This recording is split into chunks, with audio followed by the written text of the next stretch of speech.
Railway Koduru మండలంలో రెడ్డివారిపల్లి పంచాయతీలో త్రిమూర్తి నగర్ గిరిజనులకు గత 25 సంవత్సరాలుగా అక్కడ తమ కొనుక్కున్న స్థలములో నివాసం ఉన్నారు 7 కుటుంబాలు.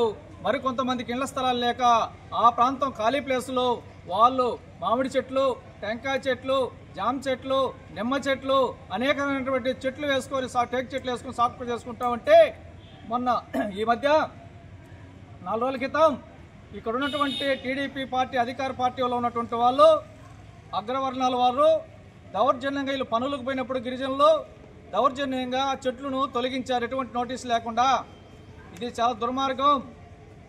573 సర్వే నెంబరు, ఆ సర్వే నెంబర్లు వీళ్ళు కొనుగోలు చేస్తున్నారు. 105x105 పొడవు ఎడల్పు 50x30 అడుగులని 2 ప్లాట్లుగా కొనుగోలు చేస్తుంటే దాంట్లో కొంత ఇల్లు కట్టుకొని కొంత ఖాళీ ప్లేస్ ఉంటే ఈరోజు రియల్ ఎస్టేట్లు అక్కడ ఉన్నటువంటి బ్రిడ్జి పడిన తర్వాత రెడ్డివారిపల్లి వాల్యూషన్ వచ్చిందని వీళ్ళకి రియల్ ఎస్టేట్ వాళ్ళు ఈరోజు అక్కడ ఉన్నటువంటి శ్రీనివాసులైనటువంటి దర్శి శేషయ్య కుమారుడు శ్రీనివాసులైన అతను కొంతమంది రౌడీలు తీసుకొచ్చి దౌర్జన్యంగా వచ్చారు. అడ్డు వచ్చినటువంటి ఆడవాళ్ళు కూడా నానాబూతులు తిడుతూ మీరు ఆక్రమించుకున్నారనేటువంటి అబద్ధం మాట్లాడి చేశారు. కాబట్టి వీళ్ళపైన వెంటనే విచారించాలి, సర్వే చేయాలి.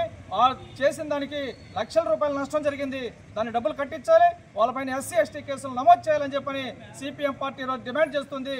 ఇంతవరకు రెవెన్యూ వాళ్ళు అక్కడ ఏరును ఆక్రమిస్తూ ఉంటే ఎందుకు ఫ్లాట్లు వేస్తూ ఉంటే ఆ నీళ్లు రేపు వరదలు వస్తే ఇండ్లు కూడా కొట్టకపోతాయి. మరి ఏరును ఆక్రమిస్తూ ఉంటే గుజ్జ నదిని ఎందుకు ఫ్లాట్లు వేస్తూ ఉంటే ఎందుకు వీళ్ళు అడ్డుకోలేదని చెప్పని రెవెన్యూ వాళ్ళని అడుగుతూ ఉన్నాం. అందుకని ఈరోజు నిరసన తెలియజేస్తూ సిపిఎం ఆధ్వర్యంలో వీళ్ళకి న్యాయం జరగకపోతే పెద్ద ఎత్తున పోరాటం చేస్తామని ఈ సందర్భంగా హెచ్చరిక చేస్తూ ఉన్నాం. సి చంద్రశేఖర్, సిపిఎం పార్టీ జిల్లా కమిటీ సభ్యులు.